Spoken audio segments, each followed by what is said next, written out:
आम्ही शिवसेनेबरोबर निष्ठेने राहतो म्हणजे उपकार करत नाही. हिंदुहृदय सम्राट बाळासाहेब ठाकरेंनी आम्हाला एवढं दिलेलं आहे या महाराष्ट्राला, आम्हाला सगळ्यांना. आणि माझ्यासारखे लाखो निष्ठावंत शिवसैनिक आहेत. म्हणून ही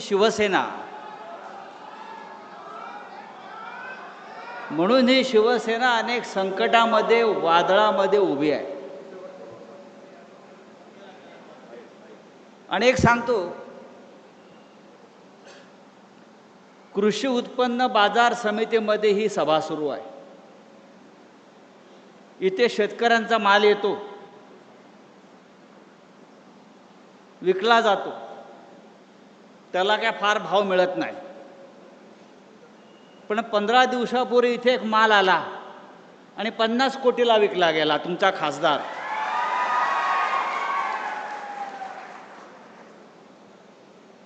आता खासदार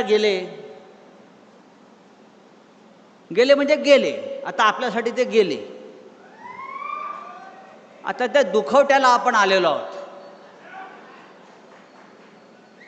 आता 10वं 12वं करू आणि पुढल्या कामाला मोकळे हो. फार दुःख करत बसायचं नाही. गाडा पाडा आणि शेवटी भगवा झेंडा फडकवा.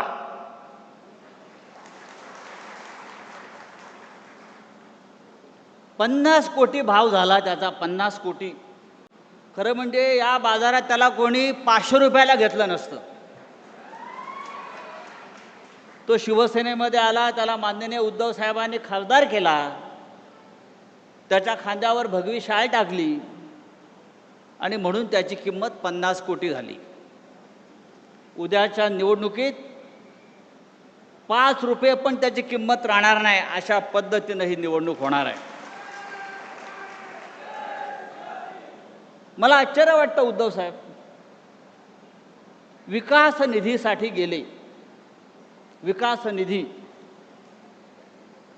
मला माझ्या मतदारसंघाचा विकास करायचा आहे. अरे कसला विकास करणार तुम्ही? 12 वर्षामध्ये नरेंद्र मोदी या देशाचा विकास करू शकला नाही. त्या नरेंद्र मोदींच्या वाराणसीमध्ये जाऊन बघा. रस्ते नाहीत, पाणी नाहीत, पूल नाहीत. ज्या मोदीचे बूट चाटायला आपण गेला, तो देशाचा विकास करू शकला नाही. तुम्ही काय विकास करणार आहात? आणि कोणाकडे गेले? तर ज्याने राम मंदिराची लूट केली, राम मंदिराच्या दानपेटीतले 2000 कोटी रुपये ज्या मोदीच्या लोकांनी चोरले, त्या मोदींचे बूट चाटायला हे गेले.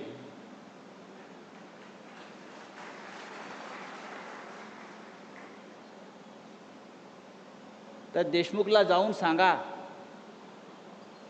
ही शिवसेना आहे आणि शिवसेना कधी संपत नसते. ठाकरे कधी संपत नसतात. ते पुन्हा पुन्हा राखेतून उभे राहतात आणि या महाराष्ट्रावरती आपली पकड मजबूत ठेवतात. अरे तुम्ही मशालीच्या चिन्हावर निवडून आलात म्हणजे ही मतं लोकांनी माननीय उद्धव ठाकरे साहेबांना दिली. तुम्हाला गद्दारी करायची आहे तर राजीनामा द्या, पुन्हा निवडणुकीला उभे राहा आणि मग तुम्हाला कळेल या यवतमाळ वाशिमची जनता गद्दारांबरोबर आहे की निष्ठावंतांबरोबर आहे. पण एकनिष्ठ राहण्यासाठी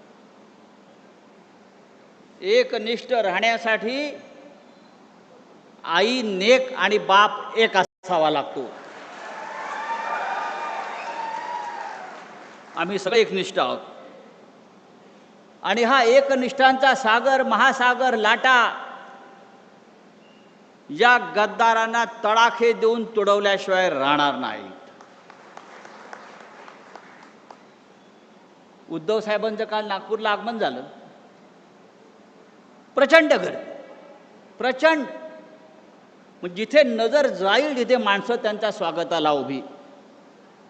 एकनाथ शिंदेंनी ते जर बघितलं असतं त्या गद्दारांना, मिंदेनं, तर त्याला कळलं असतं शिवसेना जागेवरच आहे, शिवसेना जागेवरच राहील आणि तुमच्या छाताडावर पाय दळून पुन्हा एकदा विधानसभा आणि हिंदुस्थानच्या लोकसभेकडे जाईल. ही आजची सभा, आजचा मेळावा निष्ठावंतांचा आम्हाला तेच सांगतोय. यवतमाळ हा कायम हिंदुहृदय सम्राट बाळासाहेब ठाकरे यांच्यावर प्रेम करणारा जिल्हा आहे. सातत्यानं लोक आले आणि गेले, पण शिवसेनेचा भगवा झेंडा या यवतमाळवरती कायम राहिला. तो यापुढेही कायम राहील. आपण सगळे माननीय बाळासाहेब ठाकरेंचे शिवसैनिक यापुढे माननीय उद्धवजी ठाकरे साहेब आणि आदित्य ठाकरे साहेब यांच्या मागे ठामपणे उभे राहू आणि या यवतमाळच्या मातीमध्ये पुन्हा गद्दारीची कीड लागणार नाही अशा प्रकारची लोक निवडून देऊ. जय हिंद, जय महाराष्ट्र.